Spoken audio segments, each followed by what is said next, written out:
louco, né? Porque a gente fica caminhando assim, aí de repente a gente olha e tem uma esplanada e tem um Congresso Nacional na ponta. Aí você passa em frente a um Palácio do Itamaraty, quando você faz uma rota doméstica, cotidiana. Tá no seu radar normal, não é uma coisa especial ir passar na frente do Palácio do Itamaraty.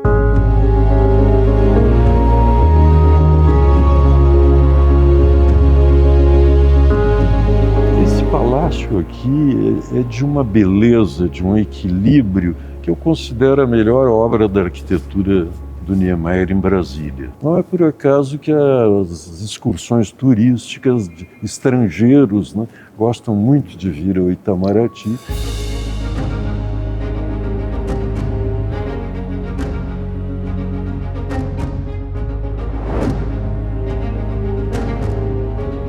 Raramente se encontra uma geração de talentos, de artistas, como existiu nesse período, né? E coordenados, claro, pelo talento de um político, do Juscelino Kubitschek, que deu carta branca para eles agirem, né? Niemeyer, sem dúvida, foi o coordenador, foi o líder desse grupo. Quero saber se eu posso perguntar sobre o Niemeyer te ter como inimigo. A gente pode gravar essa parte? Porque eu achei essa história tão boa. Pode. Então vou te perguntar isso. Que história é essa do Niemeyer te considerar inimigo? Não, isso aqui foi um episódio do qual eu hoje acho graça, que eu confesso que na época me atingiu muito fundo essa expressão, porque Niemeyer era um indivíduo muito franco, né? E uma ocasião, em visita à Universidade de Brasília, Niemeyer, juntamente com um decano, que era professor da Faculdade de Arquitetura, meu amigo, por sinal, para irem todos até o Minhocão, e ao entrarem no Minhocão, que sabe, a gente vai para a direita, que é onde fica a Faculdade de Arquitetura, dizer, não, lá eu não quero ir, porque lá eu tenho inimigos. Como assim? Lá o senhor tem inimigos? O senhor estaria se referindo ao professor Coutinho, que esses dias deu uma entrevista criticando alguns aspectos da sua obra, né? Ele é esse mesmo, né? Mas ficou essa história, virou folclore, sabe? Essa se difundiu, o fato de que o Niemeyer não aceitava bem as críticas à sua obra, né? Principalmente as obras que ele punha num pedestal, né? Então essa história, que no primeiro momento me causou surpresa, eu hoje conto com orgulho, né? Porque não é para qualquer um ser inimigo do Niemeyer. Inimigo entre aspas, diga-se de passagem, porque essa inimizade nunca se concretizou.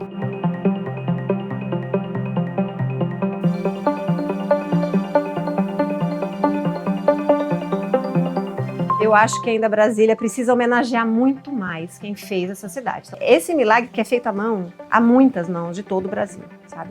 Então toda vez que eu vejo aquela coisa, Lúcio Costa, Niemeyer, JK fizeram Brasília, eu olho para essa cidade e eu vejo o Brasil inteiro envolvido nesse milagre. Eu acho que Brasília realmente é um milagre e é um caso. Para mim, da arquitetura, do urbanismo, é um grande estudo de caso, é um grande laboratório para a gente poder ter sempre coisas para estudar, para pesquisar e comparar com outras cidades também. O que você espera para essa Brasília do futuro? Eu lembro até que há 50 anos atrás, Brasília tinha 14 anos de existência e nós já nos preocupávamos com essa pergunta. E uma das conclusões a que chegou é que esta Brasília de hoje não é mais aquela Brasília de 1974. A Brasília de hoje é uma outra cidade, né? É uma cidade de 4 milhões de habitantes, se somar o que está fora do Distrito Federal, que também faz parte de Brasília. Brasília hoje, se tem 4 milhões, podemos esperar no futuro uma cidade de 6 ou 8 milhões de habitantes, né? Não se sabe quando exatamente, depende do ritmo de crescimento, que é variável, né? Mas será uma cidade seguramente maior do que é hoje.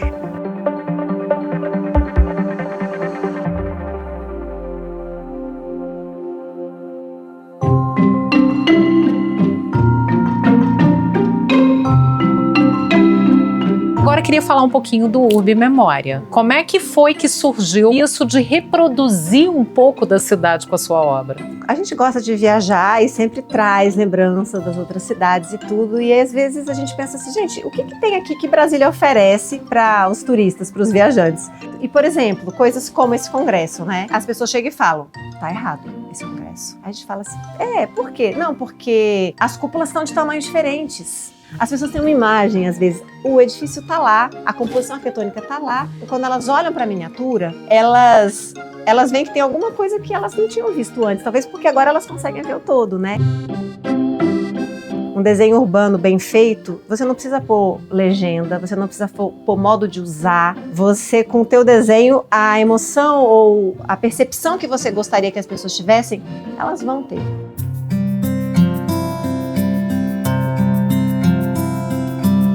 Queria saber agora um pouquinho sobre como foi a sua relação com o professor Coutinho. Ele foi seu professor na UNB? Sim. Dava aula de quê? Como é que era? Como é que era ele em sala? Ele dava aula de Brasil, Colônia e Império. E aí eram slides, né? Então, acho que eu nunca falei isso pra ele. Era uma bandeja de slides, aqueles slides antigos que você ficava passando assim. Então ele colocava os slides e ele começava a aula dele, muito elegantemente, porque ele é muito elegante, apoiado assim na mesa onde estavam os slides, dizendo assim, hoje nós vamos falar sobre tal coisa.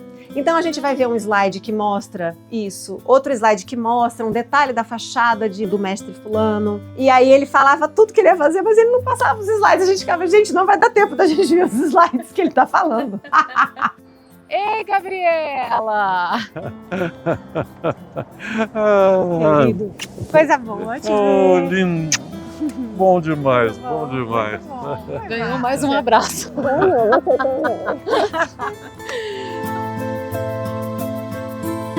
Se eu encontrar com o Coutinho é sempre uma alegria enorme. E é assim, eu olho para ele e falo, gente, eu quero ser como ele. Eu quero ser uma pessoa que vive a cidade, que encontra as pessoas, que troca, que ouve, que conversa. Ele é muito gentil. É uma alegria muito grande. Toda vez é um prazer enorme encontrar com o Coutinho.